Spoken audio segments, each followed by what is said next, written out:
What are you up to? For once, I have the day off. I'm gonna make the most of it. It's pretty nice. Thanks for the invite. I just did a few laps of the place. The general layout's really quite interesting. Did you study landscape design? Ah, so you're one of those naturally gifted types. A self-taught prodigy. This has piqued my interest, though. I wonder if I should study for a qualification in landscape design. Wow, I like the enthusiasm. Thanks for the support. I guess I'll give it a shot then. But could you possibly let me borrow this site before the exam for me to practice on? In return, let's see. I'll cover all your roasted lavender melon costs leading up to the exam. What do you think? What are you up to?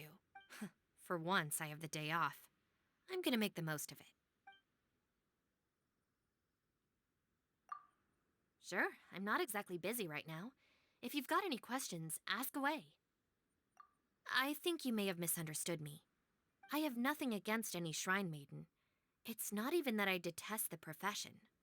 Believe me, I know every job comes with its challenges. The simple fact is that being a shrine maiden is just not for me. The reasons are complicated. Let me think how to explain it. You're gonna think this sounds childish, but yes, you're right. Sometimes I just can't stand my family. I know they only wanted the best for me, but trying to achieve that by planning out every aspect of my life just made everything unbearable. They always treated me like I was a child. Felt like they had to constantly nag me to make sure I didn't slip up.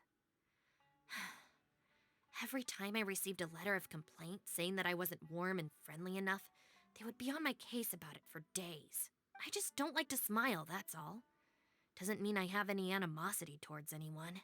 The simple fact is that being a shrine maiden is just not for me. Yeah, I guess it must be. Look, a lot of people just want a fortune slip hoping to get a bit of good luck, and they don't really care what's written on the slip. But then there are those who, for all sorts of reasons, end up in dire straits and turn to prayer as their last resort. They desperately want some divine power to make all of their problems go away. It doesn't sit right with me. I can't bring myself to say things will get better to people like that. It's just a cop-out. In a nutshell, I prefer to work jobs where the metrics are clear and where I can see the actual results of my efforts. Jobs like that come naturally to me, and they give me a chance to show my family that my choices aren't worse than theirs just because they're different. But the most important thing is that I no longer have to force myself to do something I don't want to do. I can live a pretty free life.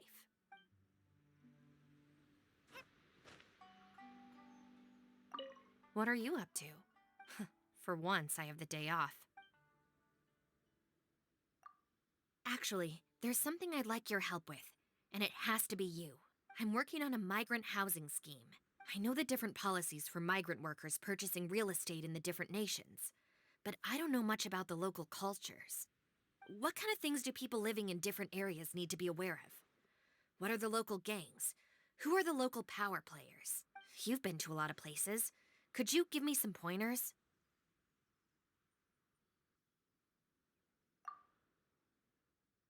What? No, this has nothing to do with the Arataki gang.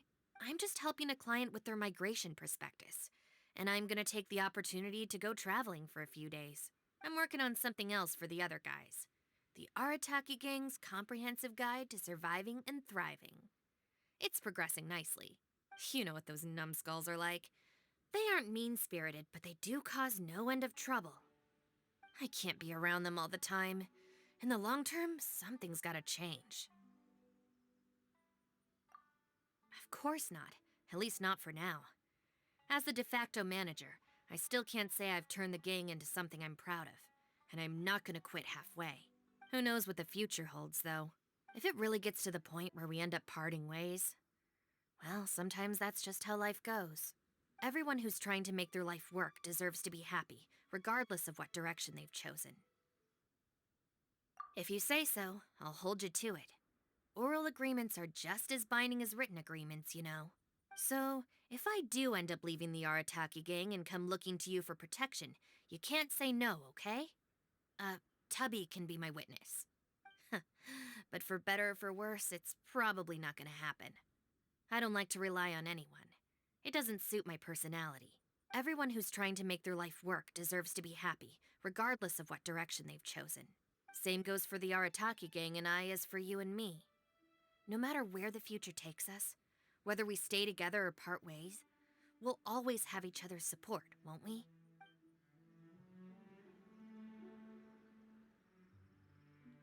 What are you up to? For one. Morning.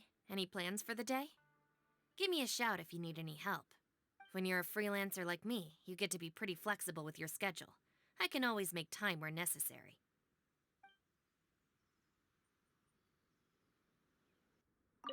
What are you up to?